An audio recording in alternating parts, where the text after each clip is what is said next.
ചേന്നമംഗലം കൂട്ടക്കൊലപാതക കേസിലെ പ്രതി ഋതു ജെയിന്റെ വീട് അടിച്ചു തകർത്ത സംഭവത്തിൽ കസ്റ്റഡിയിലുള്ളവരുടെ അറസ്റ്റ് ഇന്ന് രേഖപ്പെടുത്തും.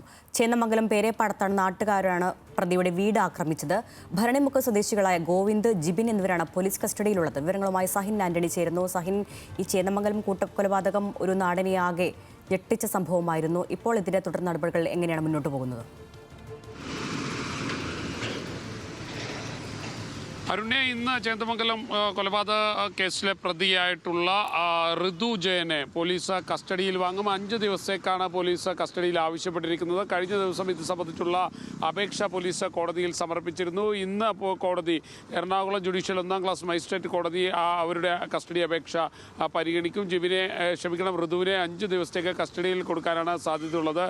അതോടൊപ്പം തന്നെ ഇന്നലെ രാത്രി ഋതുവിൻ്റെ വീട് ഏതാനും ചില നാട്ടുകാർ ചേർന്ന് അടിച്ചു തകർത്തിരുന്നു. അതിൽ 2 പേർ ഇന്നലെ തന്നെ പിടിയിലായിട്ടുണ്ട്. ഇവരുടെ അറസ്റ്റ് രേഖപ്പെടുത്തുമെന്നാണ് മനസ്സിലാക്കാൻ കഴിയുന്നത്.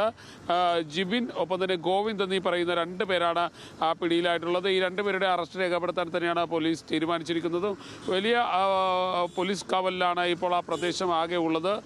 എന്തായാലും ഇന്ന് കൂടുതൽ ആളുകൾ കസ്റ്റഡിയിലാകുമെന്നുള്ള ഒരു സൂചനയുമുണ്ട്.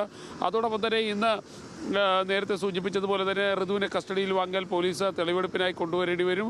അപ്പോഴും ജനങ്ങൾ രോഷം പ്രകടിപ്പിക്കാൻ സാധ്യതയുണ്ട്. കഴിഞ്ഞ ദിവസങ്ങളിൽ തന്നെ ഇയാളെ കോടതിയിലെത്തിച്ചപ്പോഴെല്ലാം ജനങ്ങളുടെ ഭാഗത്തുനിന്ന് വലിയ രോഷപ്രകടനമുണ്ടായിരുന്നു. അത് തുടരാനാണ് സാധ്യതയുള്ളത്. കാരണം ജനങ്ങളാകെ ഇവിടെ അസ്വസ്ഥമായ ഒരവസ്ഥ തന്നെയാണുള്ളത്. ഇയാൾക്കെതിരെ നിരവധി തവണ പരാതി പോലീസിൽ കൊടുത്തിരുന്നു. എന്നാൽ അന്ന് ആ പരാതി പോലീസ് പരിഗണിച്ചിരുന്നില്ല. ഈ സാഹചര്യമെല്ലാം നിലനിൽക്കുമ്പോഴാണ് ഇപ്പോൾ നേരത്തെ സൂചിപ്പിച്ചതുപോലെ തന്നെ വീടും തല്ലി തകർത്തത്.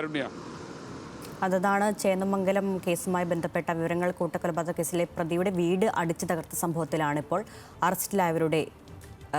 കസ്റ്റഡിയിലുള്ളവരുടെ അറസ്റ്റ് ഇന്ന് രേഖപ്പെടുത്തുക. സഹിൻ ആന്റണിയാണ് കൊച്ചിയിൽ നിന്നും വിവരങ്ങൾ നൽകിയത്.